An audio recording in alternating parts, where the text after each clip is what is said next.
as the chairman of the Presidential Committee on Fiscal Policy and Tax Reforms, Taiwo Oyedele, yesterday pushed back on allegations that the panel did not consult with Nigerian governors, disclosing that the heads of the subnational governments cancelled 4 scheduled meetings.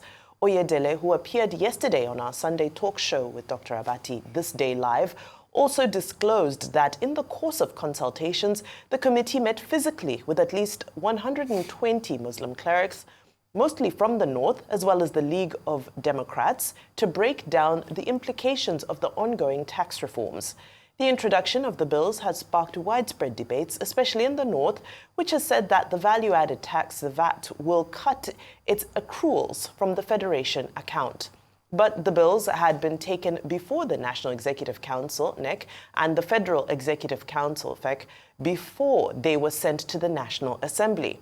According to Oyedele, the proposed tax reform is to solve inherent inequalities in the current obsolete tax laws, adding that those kicking against the bill stand to benefit more from the bills.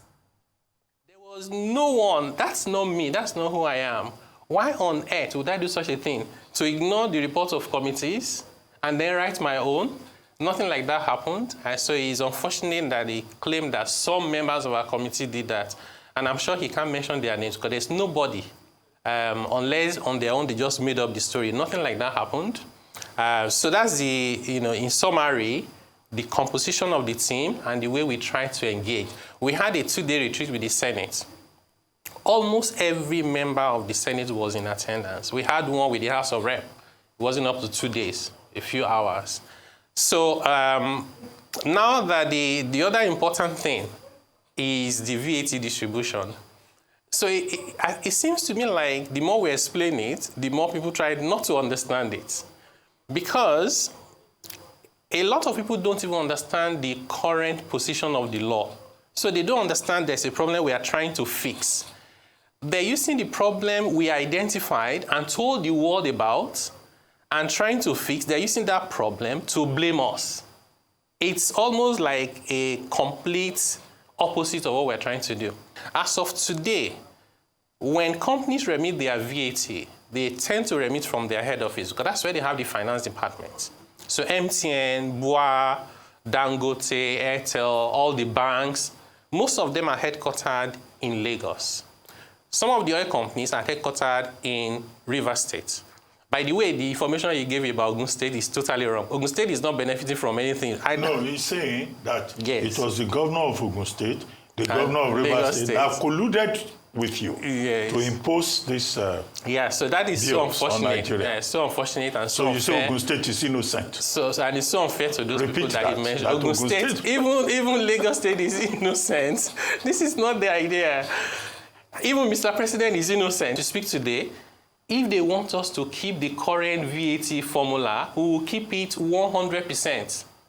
So the fact that people keep using the problem we are trying to solve against us is what I don't understand.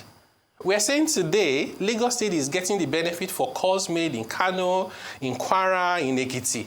And we say, let's change that. And then you come out and say, they want to take what we are doing in Kano to Lagos. But that's what is happening today. We are trying to solve a problem. Mr. President is willing to discuss and negotiate. What Mr. President doesn't want is to say we cannot do tax reform anymore. By the way, we have 4 bills. All the issues and the controversy is in one bill. That one bill has more than 100 provisions. What they are disagreeing with is about 1 or 2. How on earth would the solution to disagreeing with 2 sections of the law be to withdraw 4 bills that are transformative? Why don't we discuss those things and then present it to the lawmakers, and then they will make a call as to what the final position should be? So sometimes it appears as if people are using this as a proxy fight to do something else. Otherwise, the problem they identified and the solution that they prefer are totally at variance. All right. Well, it looks like a case of throwing out the baby with the bathwater. Yeah, I think it's even a lot more than that. I watched the interview with yesterday with This Day Live. Very interesting, especially with Alhaji Galadima. It's always an interesting time with him any time he comes on air. But a few things, I'm so glad. In fact, when I was listening to Alhaji Galadima and I was listening to a lot of things, what came out of it yes, he was representing their views, and everyone has an opportunity or a right to express themselves and their misgivings about the tax reforms. But what was coming out a lot of times was sentiment and a lot of misinformation.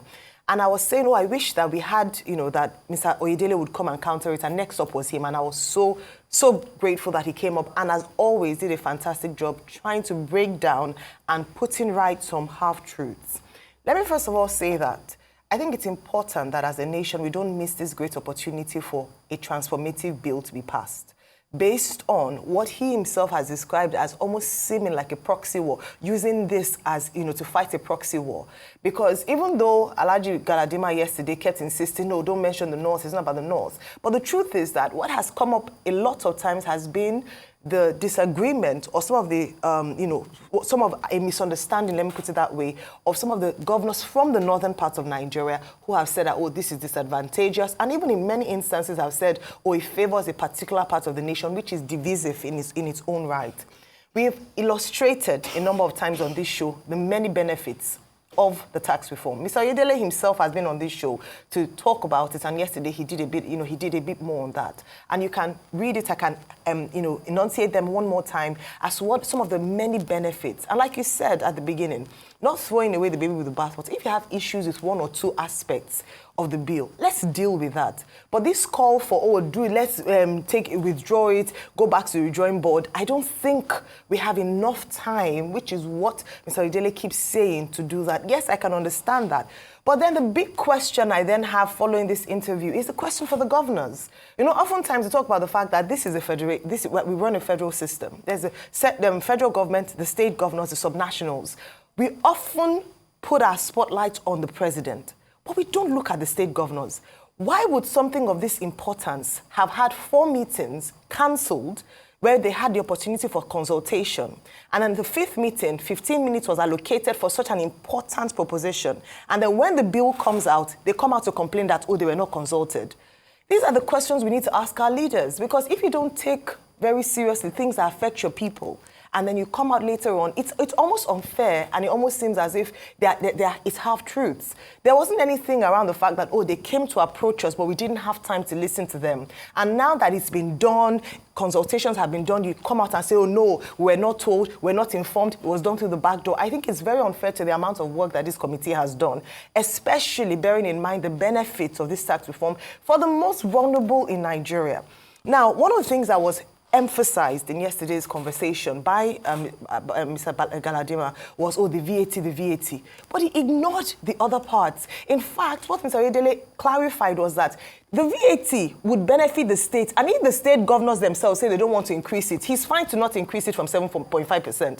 But what he was trying to do was put a balance that since they'd be taking away, exempting a lot of people who were low-income earners and some businesses, then let's increase for those who are able to afford it, so that we're able to meet that balance. But if they're okay with it, then he's fine with it. This is what consultation and dialogue ought to have done, not that we keep slowing down the process. And I'm glad that he cited, and I end here, he cited the PIA took 10 years, the RMA 20 years. 20 years. It's the 11 years because of this bureaucracy that is not beneficial to Nigerian people, because a set of people are not doing their jobs. So let's go back and ask our state governors, why were they not available? And then why are they now crying wolf right now when the thing has gone through the process and delaying a great transformative bill for the benefit of Nigerians, because some people feel like, their egos are being bruised? That's how I see it.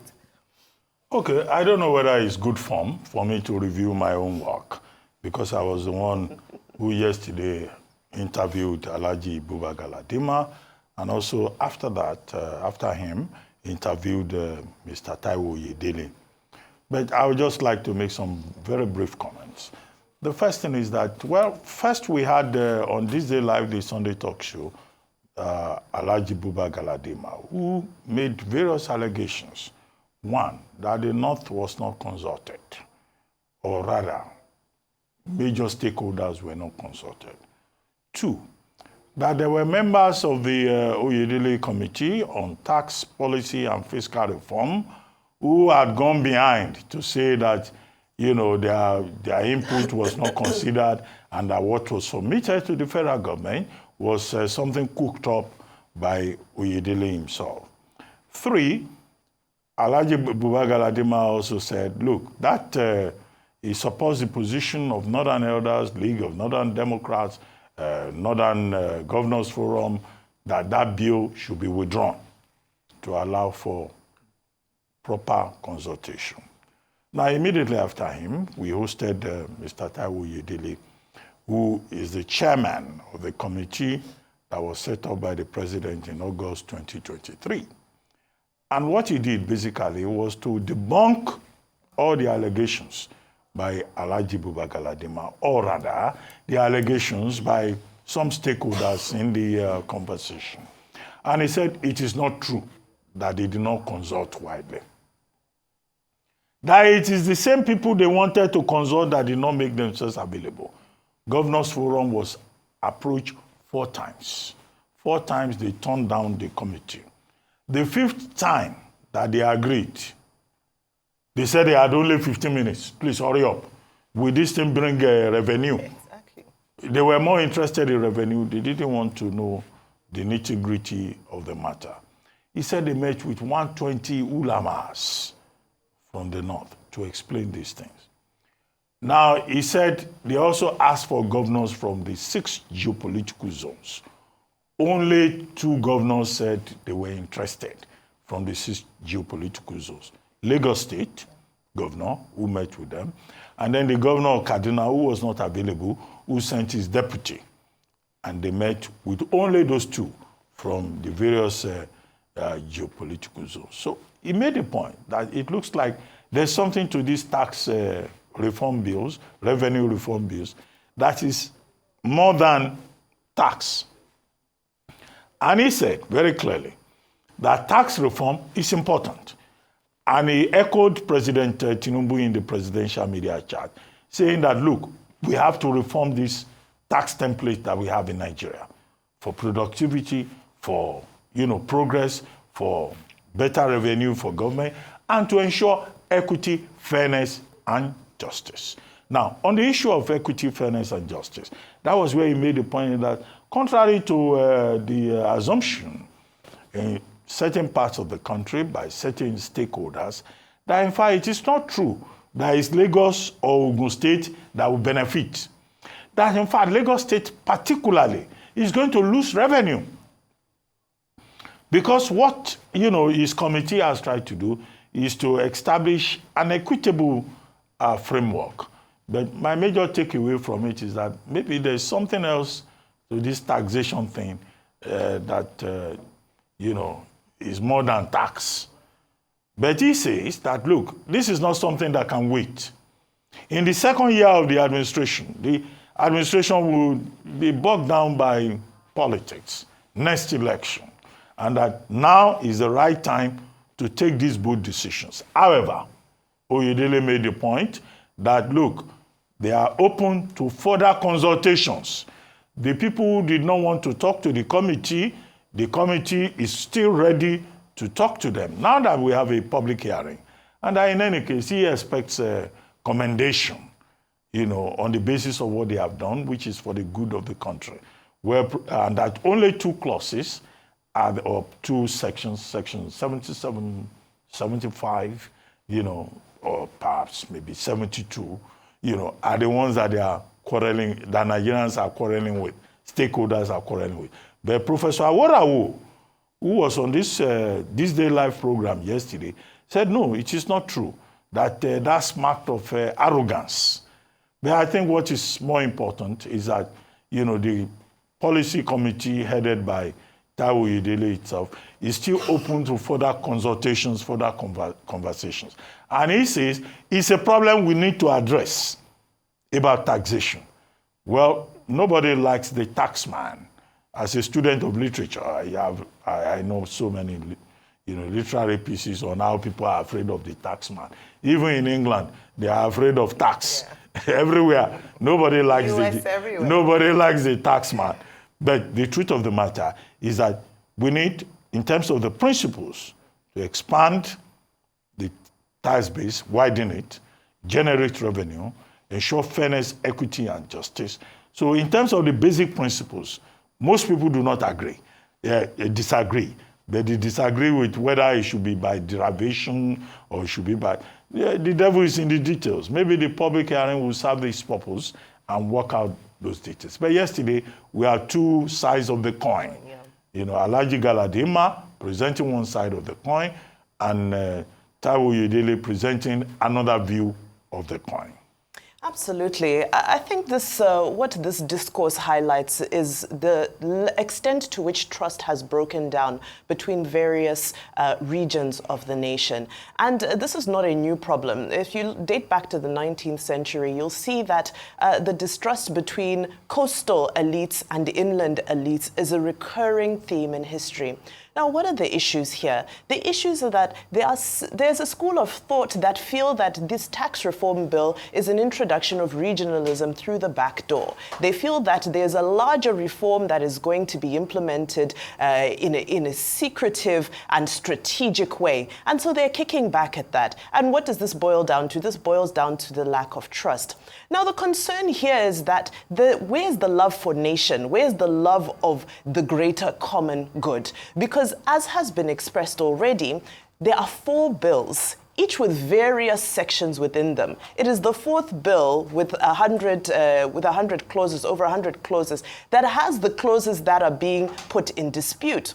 So why can't the other 3 bills move forward? I remember we had the former governor of Kano State, Ibrahim Shekarau, who is also the head of the League of Northern Democrats on the program, and he said his contention was with the process, that he felt that we should start all over again because the process was incorrect. And we asked him specifically, which clauses do you have a challenge with?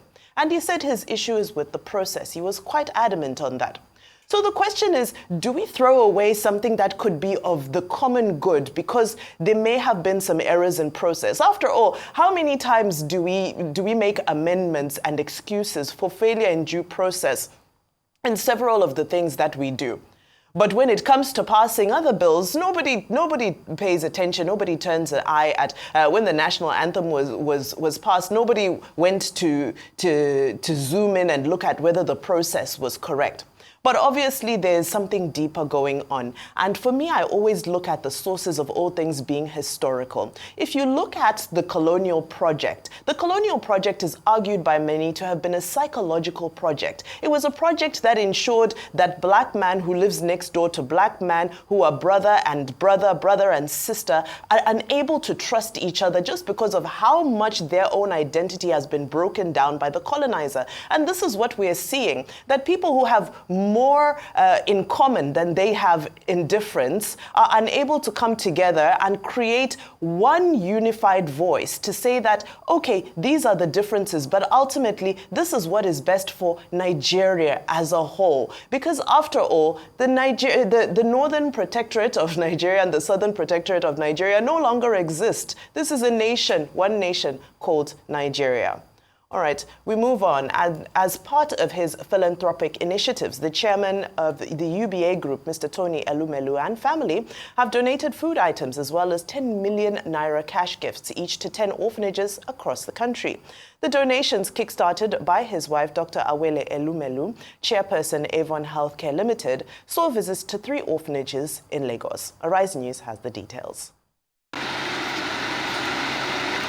Still, in the spirit of Yuletide of putting smiles on the faces of children in orphanages, Tony Elumelu and his family donated food items such as beans, rice, milk, sugar, beverages, and noodles, as well as 10 million naira cash gift each to the Hearts of Gold Hospice in Surulere, the Open Arms of Mercy Orphanage Home, Ikota, and the Atunda Olu Home, Surulere. The other donations will be across other states. It's just one more place where we can help. It's an amazing thing that this lady is doing here at this home, City of Children of Gold. And I think we just have to do what we can to support. It's not a case of why today, why. It just has to be an ongoing thing. One has to try, everyone has to try in their own little way to help, to support. These are children who people here have dedicated their lives to helping and supporting these children. Today, the Elumelu family are supporting orphanages across the country, and they will be supporting with rice, with beans, with indomie, noodles, milk, sugar, beverages, and financially to support orphanages that keep homes, children that are disabled, have been abandoned. We're going to do this across 10 orphanages across the country.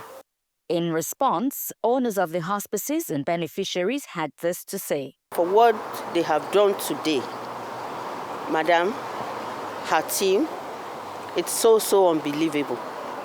I mean, in the history of Heart of Gold Children's Hospice, you take a look. Have a look. It has never happened. The magnitude of the goods, of the foodstuff that they brought for my children. Food is life. At this present moment, if you have food in Nigeria today, you have everything. And I want to say a big thank you to Mrs. Oyedele Elumelu for coming to us, for sewing, and for giving us so much. Looking at me already, you will know that I've never seen this kind of gift. In fact, I don't know what to say. Look behind me, see rice, see indomie, see Milo. I don't know what to say than to say, thank you, Jesus! And bless Tony Elumelu and family. There's one song my children always sing. I don't know, say you will favor me this way. I don't know, say you will favor me this way. I don't know, say you will favor me this way. We, the children, we are very happy. We look forward to see her when they told us she was coming. And this morning, the children was like, oh, you are expecting a very big visitor, this and that. And then when they saw her, everybody was very happy and very excited. And they will be very happy when they see what they brought for her. So thank you to everybody. And thank you to UB Hiran.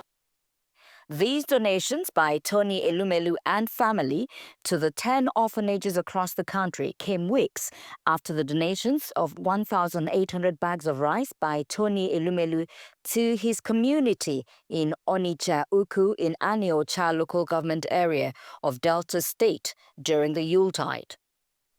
Fadisha Lashotingwa, Arise News.